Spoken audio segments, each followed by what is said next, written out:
Marco ഒരു high packed crime ഡ്രാമയായി തിയേറ്ററുകൾ കീഴടക്കി മുന്നേറുകയാണ്. ഇപ്പോഴിതാ ഇന്ത്യൻ സിനിമയിൽ തന്നെ വലിയൊരു നേട്ടം തന്നെയാണ് മാർക്കോ സ്വന്തമാക്കിയിരിക്കുന്നത്.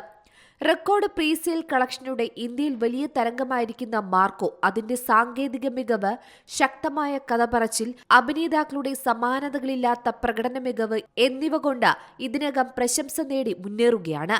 മലയാളം, തമിഴ്, തെലുങ്ക്, ഹിന്ദി ഭാഷകളിലെല്ലാം മിന്നുന്ന പ്രകടനം കാഴ്ചവെച്ച മാർക്കോ ഇനി കൊറിയയിലാണ് മത്സരം തുടങ്ങുന്നത്. ദക്ഷിണ കൊറിയൻ എന്റർടൈൻമെന്റ് മേഖലയിലെ വമ്പന്മാരായ നൂറി പിക്ചേഴ്സുമായി ഒരു സുപ്രധാന ഡിസ്ട്രിബ്യൂഷൻ കരാർ ചിത്രം സ്വന്തമാക്കിയിരിക്കുകയാണ്. ഇന്ത്യൻ സിനിമയിലെ ഇതിഹാസമായി മാറിയ ബാഹുബലിക്ക് ശേഷം ദക്ഷിണ കൊറിയയിൽ നിന്നും ഇത്രയും അഭിമാനകരമായ നേട്ടം സ്വന്തമാക്കുന്ന ആദ്യ ദക്ഷിണേന്ത്യൻ ചിത്രമായി മാർക്കോ മാറിയിരിക്കുകയാണ്. ഈ വർഷം ഏപ്രിലിൽ ദക്ഷിണ കൊറിയയിലുടനീളമുള്ള 100 സ്ക്രീനുകളിൽ മാർക്കോ റിലീസ് ചെയ്യുമെന്നാണ് റിപ്പോർട്ടുകൾ പറയുന്നത്. ഇതിലൂടെ ഒരു ഇന്ത്യൻ സിനിമയ്ക്ക് കൊറിയൻ മാർക്കറ്റിൽ ലഭിക്കുന്ന ഏറ്റവും വലിയ വരവേൽപ്പാണ് ലഭിച്ചിരിക്കുന്നത്. കൊറിയൻ സിനിമാ വിപണിയിലേക്കുള്ള മാർക്കോയുടെ പ്രവേശനം ഇന്ത്യൻ സിനിമയെ സംബന്ധിച്ചിടത്തോളം ഒരു നിർണായക നിമിഷമാണ്.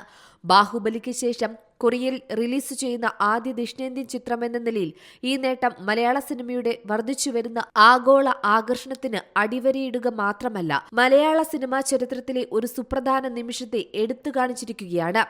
ഇന്ത്യൻ ചലച്ചിത്ര നിർമ്മാതാക്കളും ദക്ഷിണ കൊറിയയും തമ്മിലുള്ള വർദ്ധിച്ച സഹകരണത്തിന് ഇത് അരങ്ങൊരുങ്ങുമെന്നാണ് ഏവരും കണക്കുകൂട്ടുന്നത്. മാർക്കോ കൊറിയയിൽ എത്തുന്നതോടുകൂടി സിനിമാ പങ്കാളിത്തത്തിന്റെ ഒരു പുതിയ യുഗം വളർത്തുമെന്നാണ് പ്രതീക്ഷിക്കപ്പെടുന്നത്. ക്രോസ് കൾച്ചറൽ കൈമാറ്റത്തിനുള്ള അപാരമായ സാധ്യതകൾ ഇതിലൂടെ കൈവന്നിരിക്കുകയാണ്. രണ്ട് സിനിമാ വ്യവസായങ്ങളെയും സമ്പന്നമാക്കുകയും ദക്ഷിണേന്ത്യൻ സിനിമയുടെ ആഗോള സാന്നിധ്യം പുനർനിർവചിക്കുകയും ചെയ്തിരിക്കുകയാണ് മാർക്കോ എന്ന ചിത്രത്തിലൂടെ. ഉണ്ണി മുകുന്ദൻ എന്ന മലയാളത്തിന്റെ സ്വന്തം നടൻ ഇനി കൊറിയയിലും തിളങ്ങുമെന്നും ഉറപ്പാണ്. അങ്ങനെയെങ്കിൽ മാർക്കോയുടെ ആകെ കളക്ഷൻ 500 കോടി കടന്നും പറപറക്കുമെന്നാണ് ഇപ്പോൾ ആരാധകർ പറയുന്നത്. Entertainment desk, Zee Malayalam news. ഏറ്റവും പുതിയ വാർത്തകളും വിശേഷങ്ങളും വിരൽ തുമ്പിലറിയാൻ സീ മലയാളം ന്യൂസ് എല്ലാ ഡിജിറ്റൽ പ്ലാറ്റ്ഫോമുകളിലും ലഭ്യം.